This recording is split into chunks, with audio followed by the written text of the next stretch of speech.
Hello everyone and welcome back to the channel. So if you have been following me along on Twitter and all the other social media platforms, you'll know that yesterday, around 24 hours ago now, I released the very first alpha of Banished. Now I didn't let you all know on YouTube because, well, I kind of knew that there would be some game breaking bugs. It usually is from the transition of multi-MC to curse, and yeah, well, I was not wrong, there were some bugs. So not only is this an announcement that Banished Alpha is now out and playable on Curse, it's also the first Alpha Hotfix patch release. So there are a few bugs that were fixed and I'm going to very quickly run through just so you know that they've been dealt with because they were game breaking. First one was logs not being able to be placed on the chopping block. Now you can chop them, we're all good. All sorted, problem dealt with, yada yada yada. It was also reported that punching leaves would hurt. Better Beginnings, of course, hurts you if you punch the wrong material with the wrong tool. So if you're punching away at, bark, you're going to hurt your hand. In real life, you would. But it was also happening for leaves. So that has now been corrected. You can go ahead, punch the leaves, get the sticks and whatever else you need, again without issue. Alright, so that's two bugs squished. What else was there? There was also the problem. Oh god, I can't type. There we go. There was also an issue with there being a break in the lever working progression chain. That has been fixed. I did want to very quickly go over how the lever working works because it's actually really quite complicated. I spent so long putting the system together, it is ridiculous. So I figured I would very quickly go through and show you a few bits and pieces because there's two different ways of doing things. We have, if I just reorder that a little bit to say that these two here are normal pelts and everything beyond that are fur bearing pelts, and they are both processed in two completely different ways. So if I just take two fur, they're the same, they don't really matter. I'm not going to demonstrate on all of them. They are basically used in two very different ways. So if I go ahead and try and put these on here, nothing's going to happen. They're completely unprocessed, we can't do anything with them. What we do need to do is go to a crafting bench. What you need to do is you need to use your knife and scrape off the excess flesh and everything else, and that'll leave you with the rawhide. The rawhide is what you'd use. But there is a problem here. If we go ahead and stick the rawhide straight on here, it might take a while because I've actually set the timers to be fairly decent, but if we carry on, if we do the same and try to do this with the fur bearing pelts, nothing's going to happen. These are done in a completely different way, and the reasons for this is the fur bearing pelts can be processed into furs, which we can use make fur armour, various other things, whereas the normal pelts you can't. However, the fur bearing pelts you can also boil and defur to get that boiled leather and then process that into leather as well. So the fur bearing pelts, you kind of get the best of both, but it takes a bit more work to get there, whereas the pig and the cow pelts are pretty much where you want to start to get things right. So that's going to go ahead, but it's taking its time. But basically what's going to happen is it's going to progress into a spoiled hide. So you've stuck a raw hide, you've left it out it's just going to spoil. So that's where salt comes in. You can use absolutely any salt you want. The most standard salt here, it can be found all around the world, but it's very common in a Sahara and a desert. So if I just go grab some of that and we salt this raw hide, you'll see we now have a salted hide. That will help in drying it out. And instead of it rotting, it will successfully go through and it will become a dried hide. As you can see here, there's also a boiled hide, which, as I said, that's for the fur bearing pelt. If I just have a look here, if we use a salt and sawdust, that will help seal the pelt, stop it from deteriorating, and that will leave you with fur, which you can of course do your own stuff with. You've got fur armour set. There'll probably be a few more things later on, such as beds, but I haven't got that far yet. Alternatively, we can shove it in the cauldron with some salt, and that will boil it up, defurring it, essentially leaving with a boiled hide, and then that boiled hide can be placed on the drying rack to dry out, and that also gives you the dried hide. So with a fur bearing pelt, you basically get the best of both. You can go down the route of having a fur, or you can go down the route of having a hide, which will then go onto leather. So you get the best of both, it just takes a bit more work. And there we go, as you can see we've got one spoiled hide which is completely useless. We've ruined it. That's absolutely no good to us whatsoever.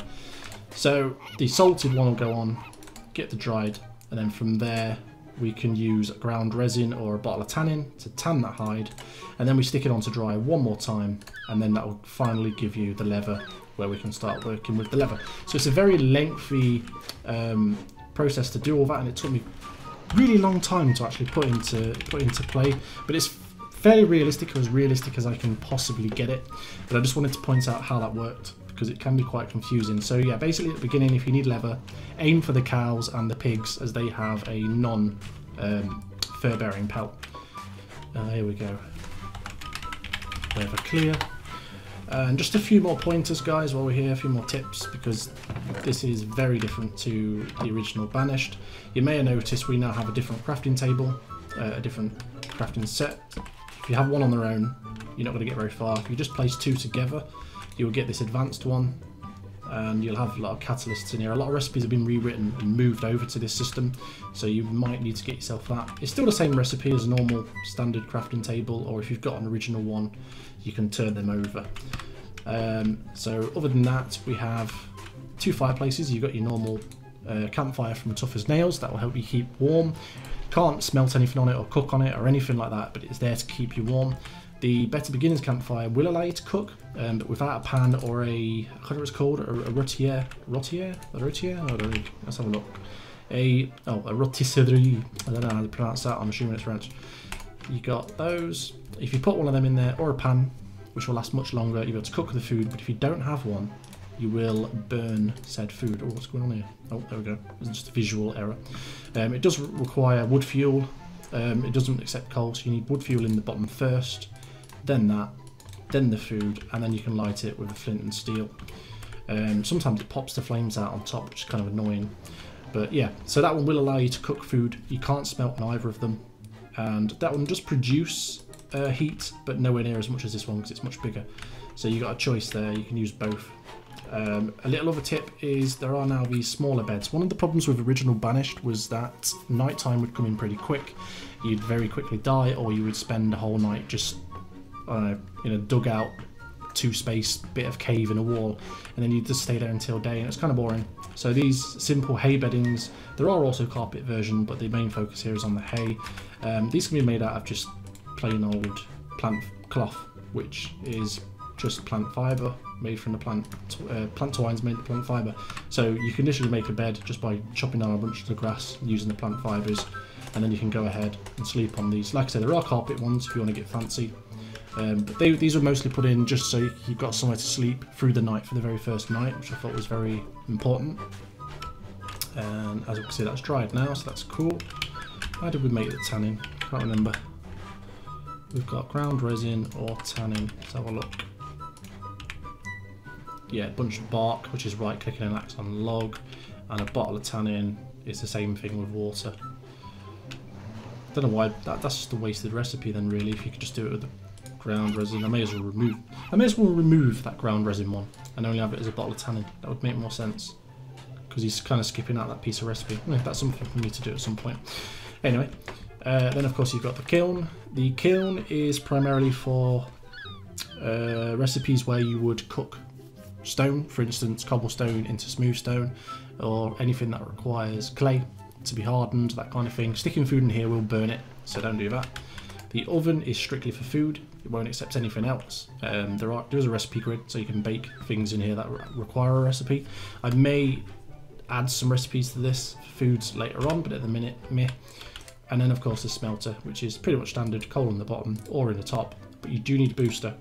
There's a number of ones to use. The primary one that you'll want is gravel. To avoid this and to get more ores, you'll want to be looking at Better with Mods Crucibles, I think it was. So they're your main three.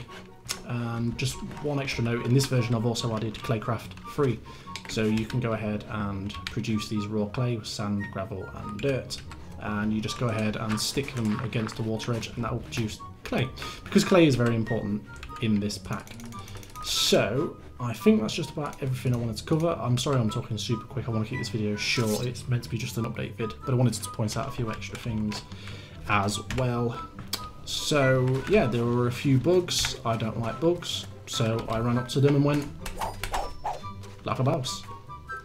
Anyway guys, that's been it. Yeah, just remember, if you keep finding bugs, go onto the CurseForge page where the mod is, where the mod pack is, and use the issue tracker. It's going to be much easier for me to keep track of them and close the issues once they've been fixed, rather than sticking them on Twitter and on the comments of this video, etc. Anyway, enough blagging. If you want to go and try it, it is on the CurseForge page. I will link to it in the description. As it's an alpha, you can't just go into Curse and download it through there from searching it. You have to download it from the Curse page, and then what you do is you import it into Curse Launcher using the import button when you create an instance on there. It's not difficult to figure out. But I think that's everything. Yeah, that's everything. Well, yeah, I'll let you guys play then. See you guys. Thanks for watching. Peace. And I pressed the wrong button. Why do I always do that? I always press the wrong button. Okay, let's try that again. Peace!